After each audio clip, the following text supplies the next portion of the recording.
Hi everyone, it's Cherie from 12 by 12 Cardstock Shop.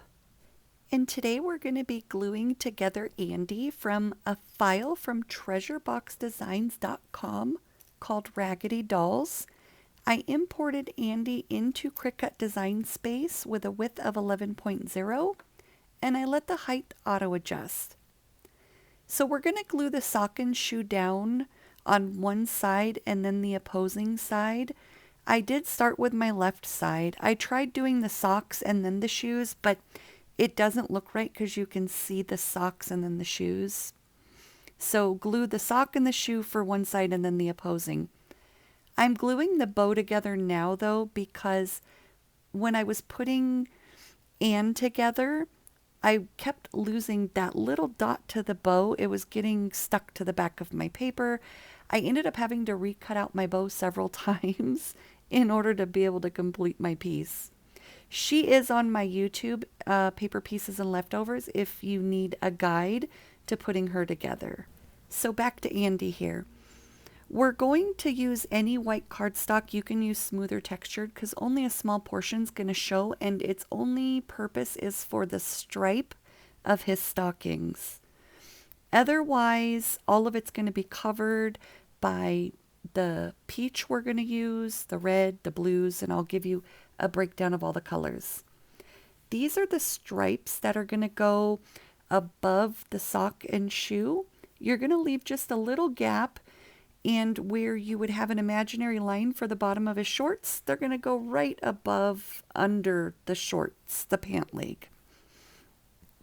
And if you're more comfortable, you can overlay his shorts and then slide the stripe under.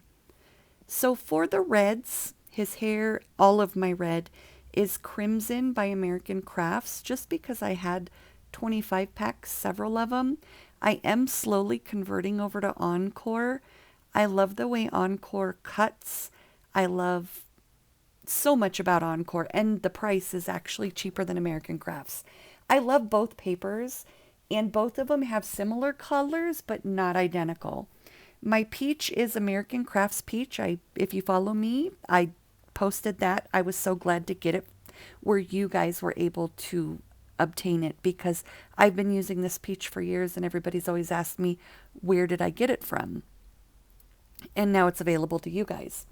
So the peach base is going to be the only part that's going to show is his hands.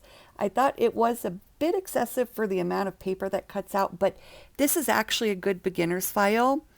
And then you'll have the larger red shirt with the sleeves that's going to lay over the peach. His shorts are going to go down next, and then his suspenders and his collar, as you can see.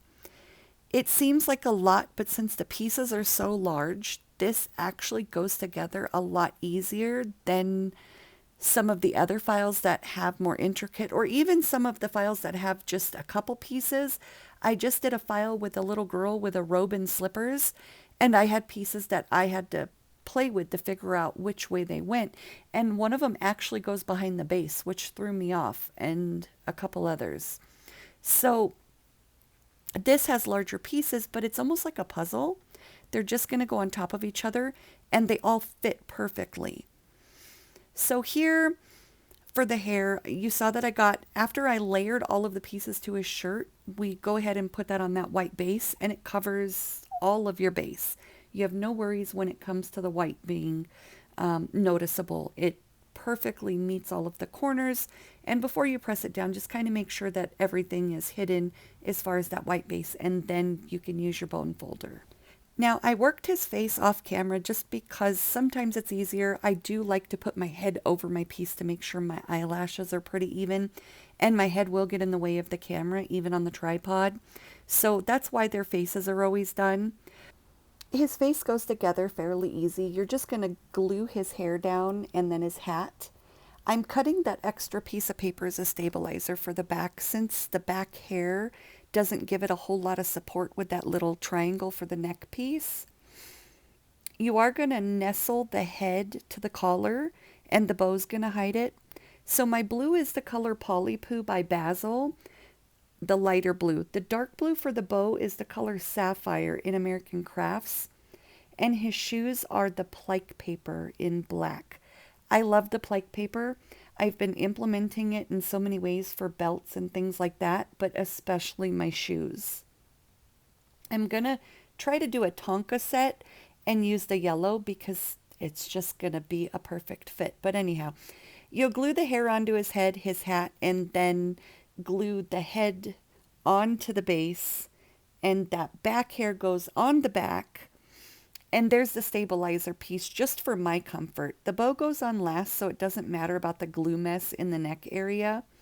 And then you can glue his eyes and his nose on once you get the hair placed so it nestles up underneath the bangs. But thanks for watching and have a good day, guys.